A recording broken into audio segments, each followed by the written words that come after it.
Hey there guys, Reckoning here, and allow me to welcome you to the H-hanako arc. Are you guys ready to feel?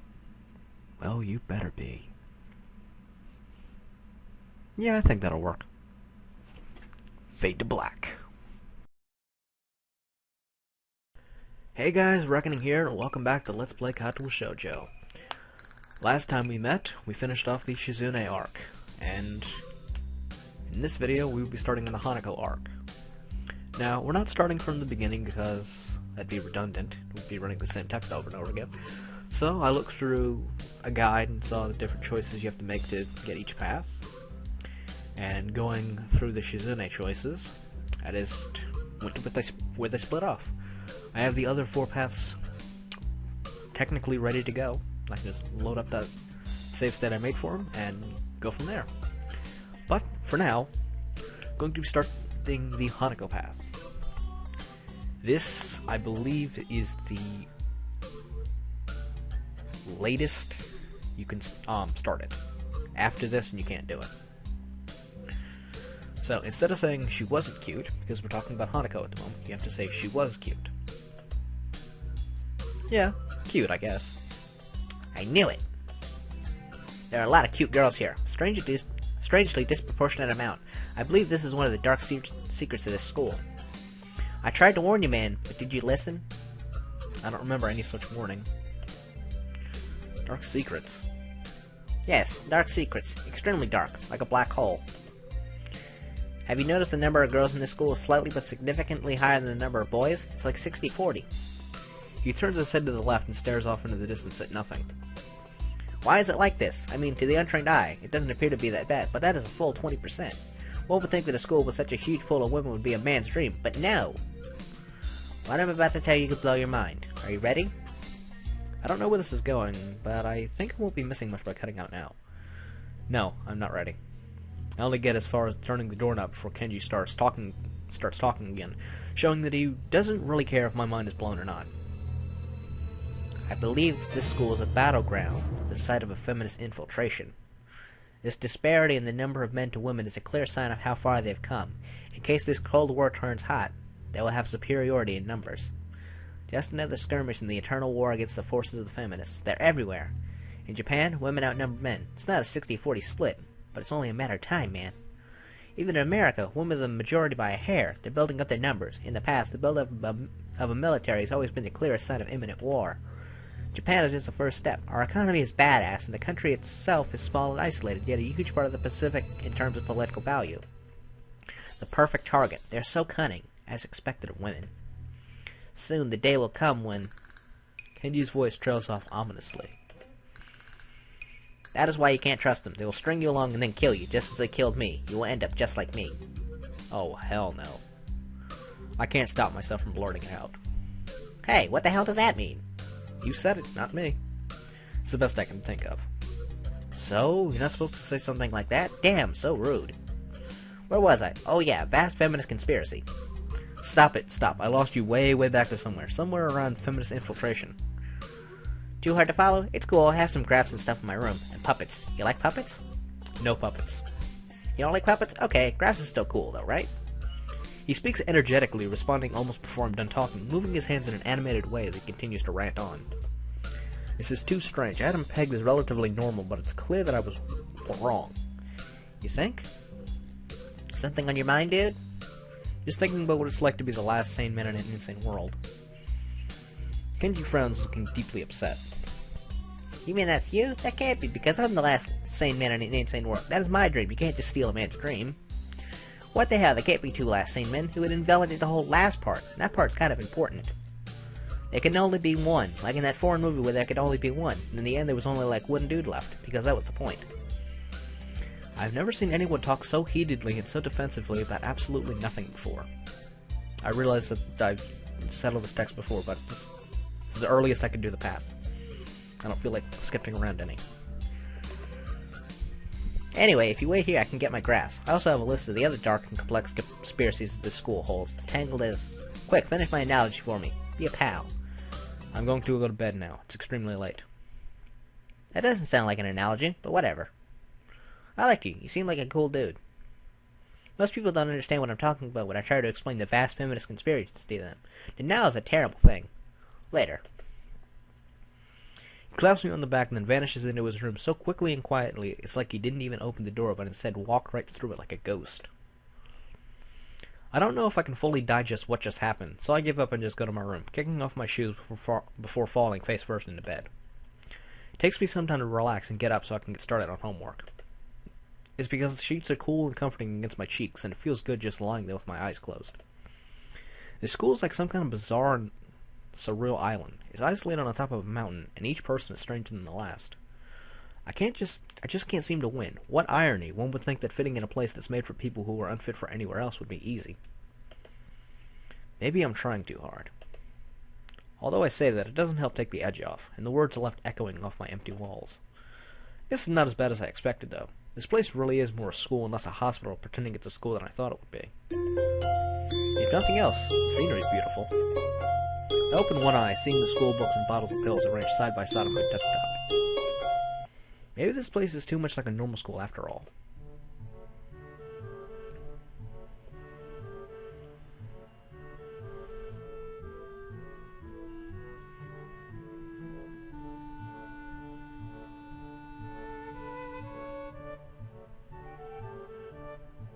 I feel very tired this morning, probably because yesterday itself was a very tiring day. On top of that, I woke up far earlier than necessary. After saying hi to Shizune and Misha, I start doing the work as instructed from the board. It already looks like the day's going to be heavy. I don't have a problem with that now, though. Shizune and Misha might jump on me trying to get an answer about whether or not I've decided to join the student council, even if it's just one day. I wouldn't put it past them to try, and I don't have an answer for them if they do, so the situation is convenient for me.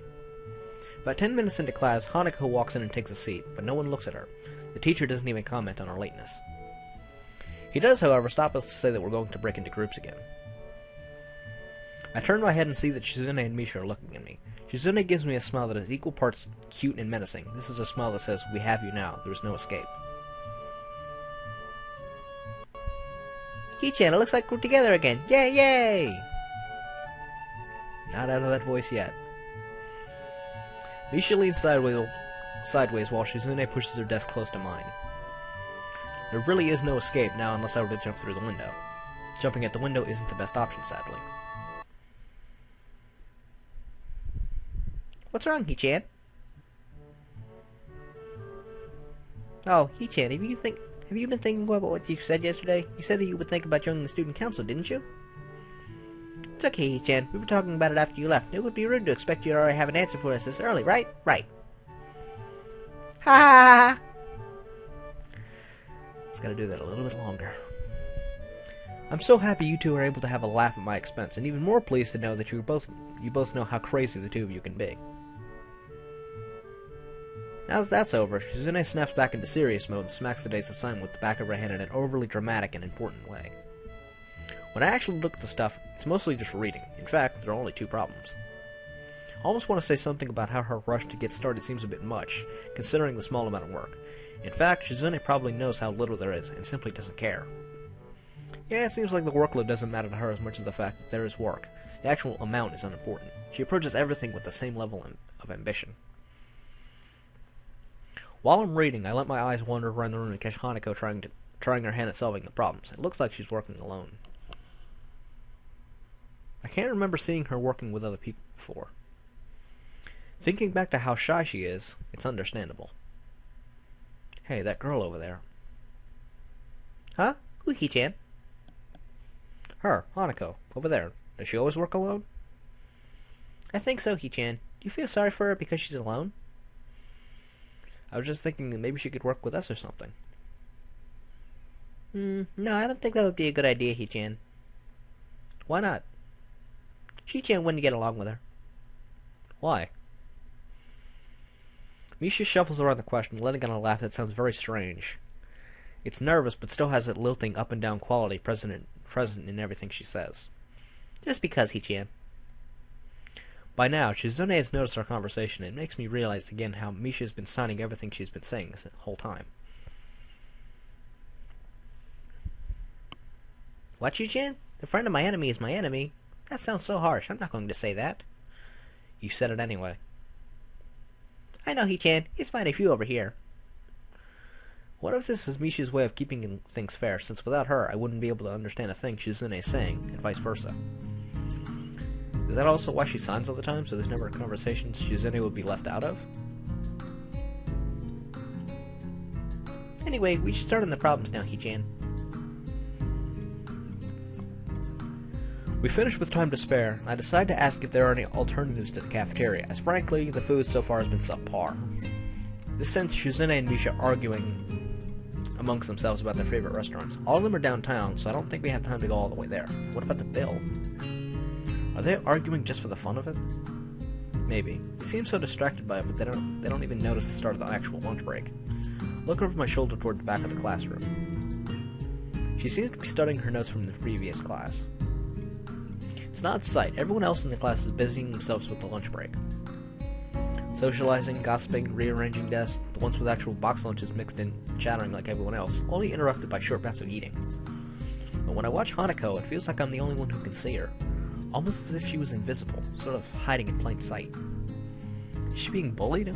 Is she isolating herself from the rest of the class on her own accord? I see her look over her shoulder toward the classroom's rear door. Come to think of it, she hasn't turned a page since I've started watching her. Guess she's waiting for someone. What to do?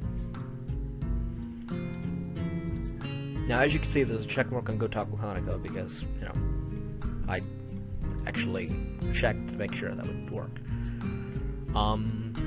You have to choose Go Talk with Hanako to go down that path, but you can only get that by saying she was cute to Kenji, so that's why that's the latest you can start it. Nevertheless, let's go talk with Hanako. I still feel bad for making her run away yesterday, so I'd better say something. Hey there, Hanako. Hisao? Well, at least she remembers my name. Hey, I just wanted to apologize for yesterday.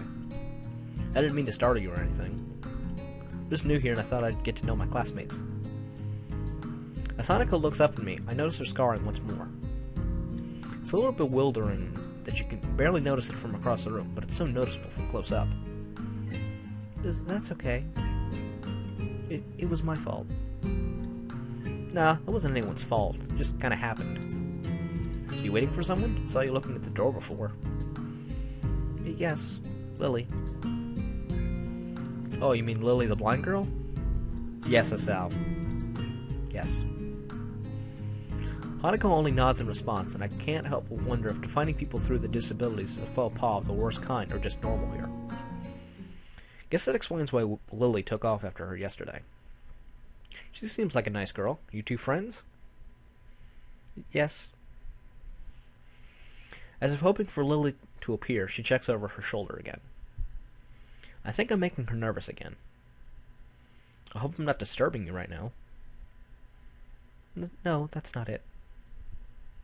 It's just easier if Lily doesn't come here. Oh, because it's hard to get around the classroom? Not really. Hanako's gaze drifts past my shoulder and towards Shizune. Shizune? Hanako nods again. What about her? Don't they get along? Hanako shakes her head. Clearly this is something she doesn't want to talk about. It does make a strange sort of sense, Shizune and Lily not getting along so well. Communication between the two would be all but impossible. It's hard enough talking to Shizune through Misha, even when you can see whose hands are talking. Hanako is so focused on Shizune that I'm the first to notice Lily at the door. Oh, she's here now. Hanako spins around to confirm this. Upon seeing Lily, she moves quickly to the door. Lily. Ah, Hanako, good morning. Is the president here? Am I doing that voice wrong? I don't think I am. Yes. Hanako glances over her shoulder at Shizune again, as if to confirm she can't hear them, even though that's impossible. I suppose we best be off then. Lily's sigh and tone of what seems like frustration makes me raise an eyebrow. I guess there's some kind of enmity between the two. It's intriguing, but that's not really something I'd ask about. I'm sure if they wanted me to know, then they would tell me. It's only my third day here. I should be trying to make friends, not finding out why people are enemies. Still, it's a little funny to find that this school has little feuds, just like my old high school. Even if people are more tolerant of others, they're still going to get on each other's nerves. Hey Lily, how are things? Sorry I made you run off yesterday. Oh my, is that Hisao? I didn't realize you were here. Seems that Lily's a little embarrassed about being so frank in front of me.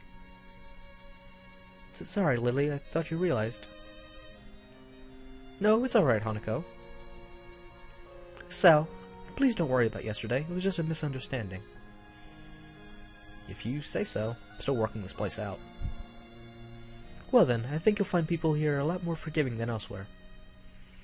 If you're feeling a little confused, please don't be afraid to ask questions. Sure, I'll remember that.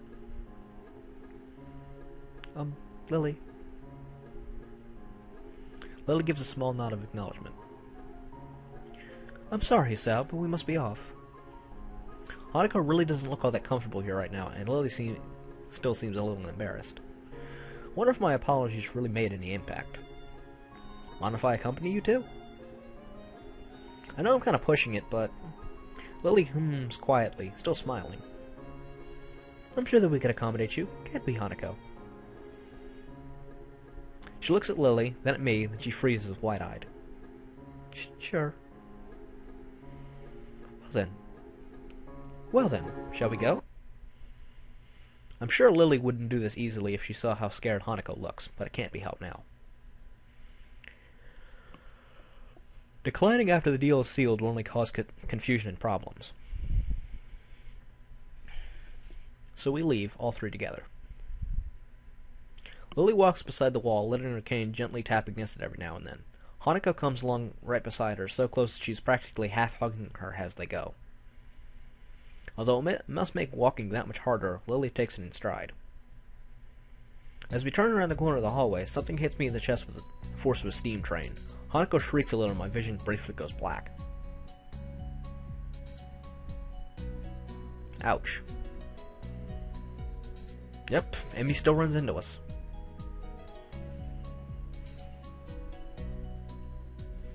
Opening my eyes, I see a pair of saucer-like green eyes looking up at me.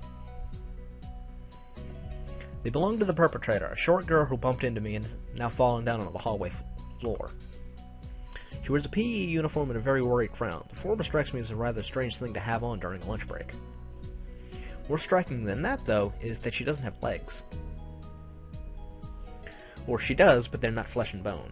Her pale and very much flesh and bone thighs end in shins and feet made of some black metallic or plastic-like material. They look disturbingly artificial and unnatural. It almost makes me forget that my chest is hurting. The girl winces a little, rubs her nose, and jumps up. Oh man, hey, are you alright? Sorry about that, really. I still don't know what her voice is. And there's an entire arc with her, too. I need to come up with something.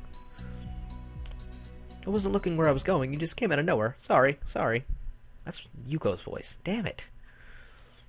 She's looking really apologetic, in the hurt puppy way of looking apologetic. I quickly forget about being angry or anything, since hurt puppies are my weak spot. It's okay, don't worry about it. Ouch. I say that, but there's still a stinging pain growing in my chest, and I know this is about the biggest possible danger for my condition. Don't overexert yourself, don't forget your medication, and most of all, don't get hit in the chest. I try to rub my solar plexus to chase the pain away, holding my breath in an attempt to hear my heartbeat.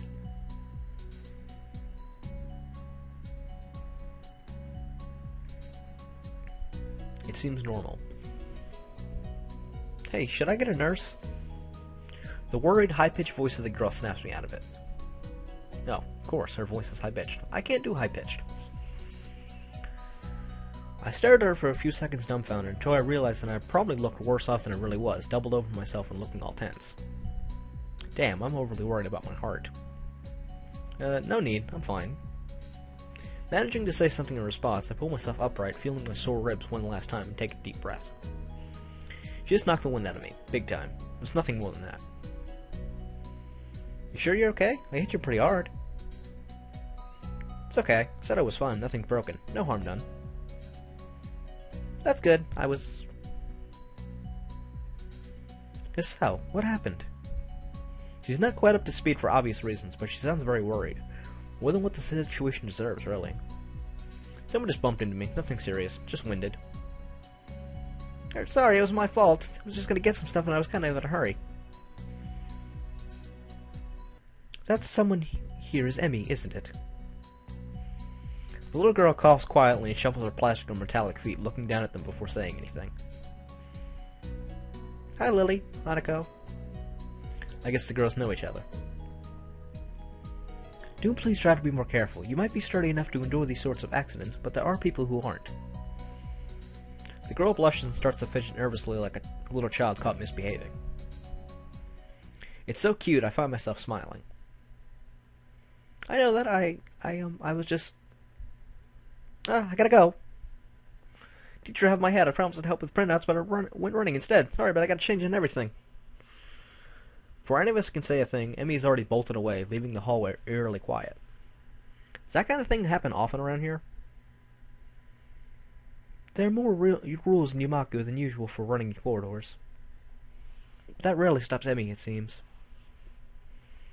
She shakes her head weakly and offers a slight, composed smile. I don't think there's anything we can do to stop her, I'm afraid. Shall we be off then? Lily heads off along the hallway, and Hanako hurries after her. The route to the room the two use for tea is fairly simple to retrace, being still fresh in my mind from yesterday. Lily and Hanako quickly go about the business of making lunch. Before I can even open my small bag of food, Lily's busying herself with her thermos and tea bags as Hanako is setting up both their lunch boxes. So, is this what you meant by coming here almost every day? Yes, Hanako and I usually have lunch here. It suits both of us, so we end up using this room regularly. After seeing Hanako's reactions to me over the past couple of days, I can understand why that is a boon. That, and Lily being able to get some quiet away from her. Class as well. I take my seat last, after Lily's poured the tea for us and sits down. The more time I spend with these two girls, the more I think they're a perfect foil to Misha and Shizune. Even without a voice, Shizune is direct and brash, and Misha seems to get along with everyone. On the other hand, Lily is soft-spoken and relaxed, while Hanako seems to be the shyest girl I've ever met. So, how are you faring in Yamaku, Asao? You seemed a bit flustered before. Apart from getting lost every now and again, and being crash-tackled out of my classroom, fine, I guess. You looked pretty hurt before. Are you really okay? For a brief moment, I consider telling Hanako and Lily about my condition, but then I hold it back. I can't tell why, but for some reason I feel uncomfortable talking about it to these relative strangers, even if they've been pretty friendly.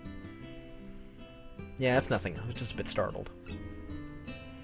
Judging from the two girls' expressions, I don't think that they're buying it, but in what I assume is their way of respecting their privacy, they don't press the matter. I guess that is one of the unwritten rules around here. Don't ask. Even if people's conditions are obvious, like Hanako's, there's still bound to be a story involved. Oh, there is. Everyone has things they don't feel comfortable speaking about, and I think everyone here recognizes that. So, how long you been in the school? You both seem to know your way around pretty well. Well, I've been here since the start of high school, but only moved into the dormitories a year ago.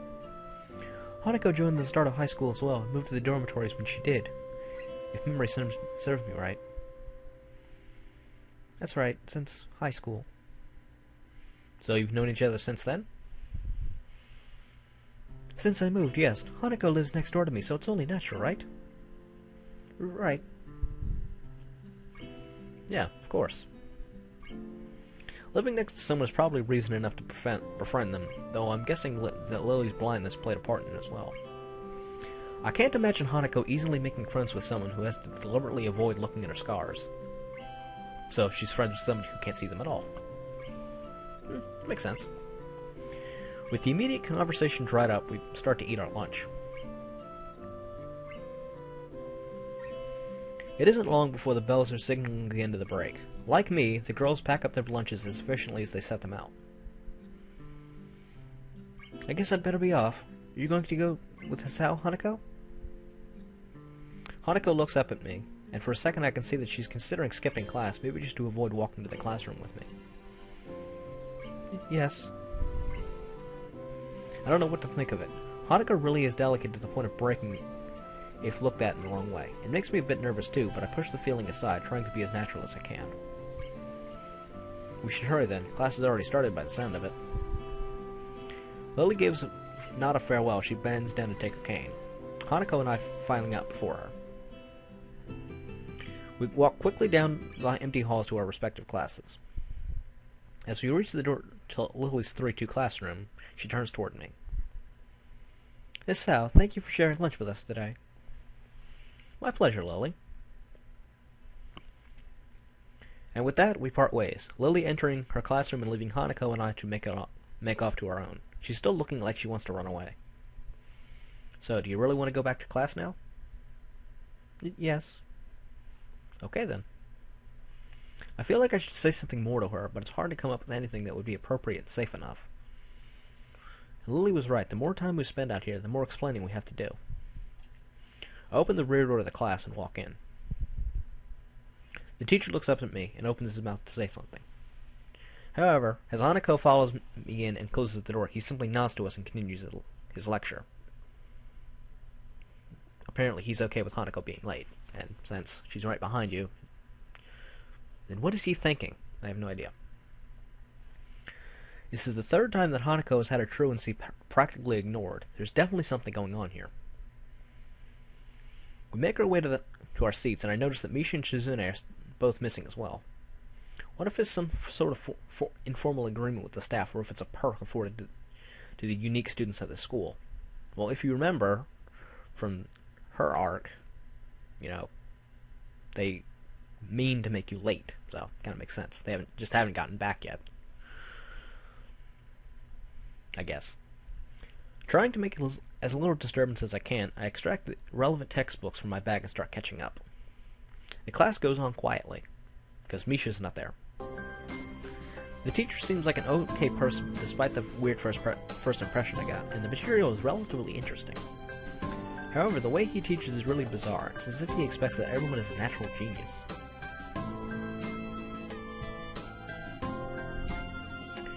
When the final bell sounds, I realize that there is a lot of time still left in the day, and I'm left wondering what to do.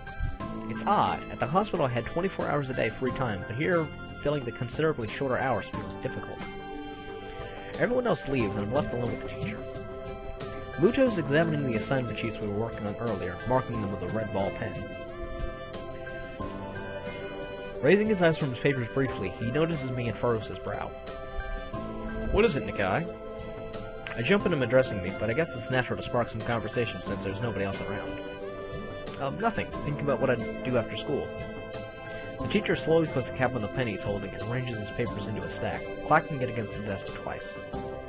He seems very methodical for a brief moment, and for a brief moment I'm reminded of Shizune, but the teacher's more unhurried and relaxed, much more routine. You have no plans? No, I consider joining a club, but don't know what kind of club would interest me.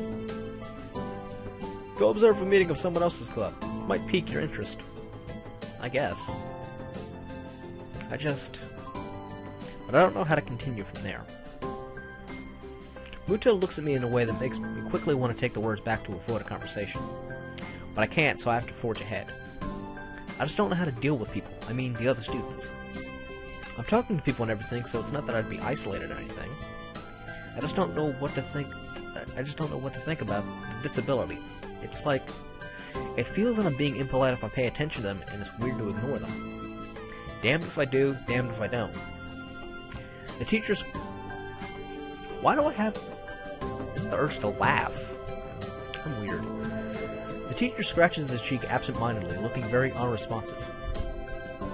These things are only an issue if you make them one. Very true. You can talk normally with someone, even if they are blind or something. Like Lily. Try to look behind the superficial. There's not a single student here who isn't just a normal kid behind whatever they might seem at first glance. He says the same thing as Yuko did. I know they're right, but it's hard. How can you not consider, for example, Shizune's deafness when the only way to communicate with her is to talk through Misha? Or Hanako. It's not like you can ignore her face. Way to be a dick, Hisao. But I'm interrupted by the door of the classroom suddenly slamming open.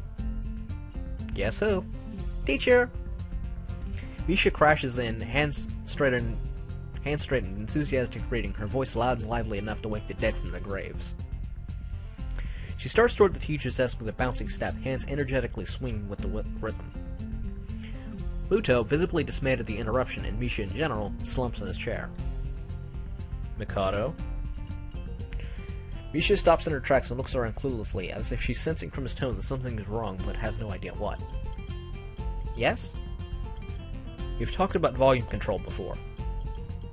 Yes. But she doesn't lower her voice at all, and the teacher just rubs his eyes. So, what is it? We need help. We're running out of supplies for the festival stands. This is a distress. She waves a pink slip of paper she's holding around. So, go get more supplies from the art room. What's the problem with that? Plywood. Plywood is always the problem. Last time we wanted more, there was only a little, but that time we just took it all and went with that. Now there's like none left there. So do you know where there is some? I don't understand. How would I know? Chi-chan, I mean, the president thought a teacher would know if there was plywood. Was she wrong? Muto looks like he's in great pain, frowning with his entire essence, and Misha doesn't get it at all.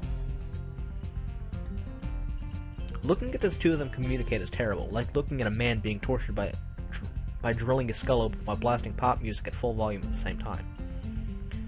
Drilling, of course. I'm afraid I have no idea if there's any plywood in the school, let alone where it would be if there was any.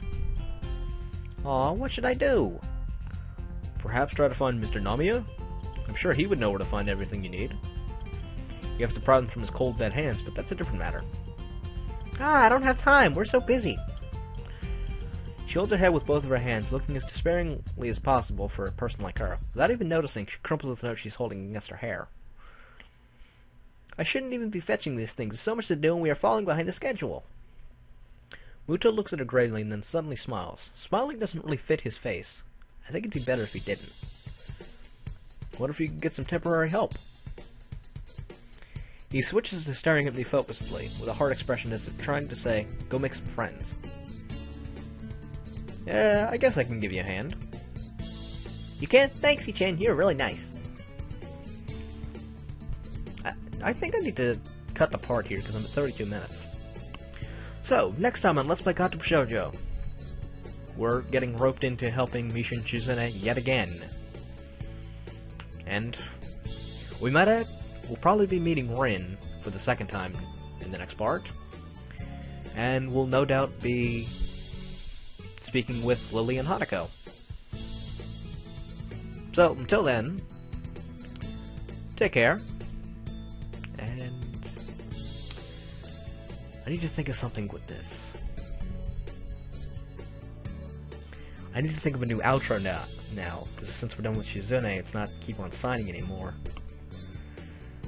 Damn. I'm gonna need to think of a new one. Anyway, till next time, I'm Reckoning, you are the viewers, and I hope you enjoyed this video. See you guys next time.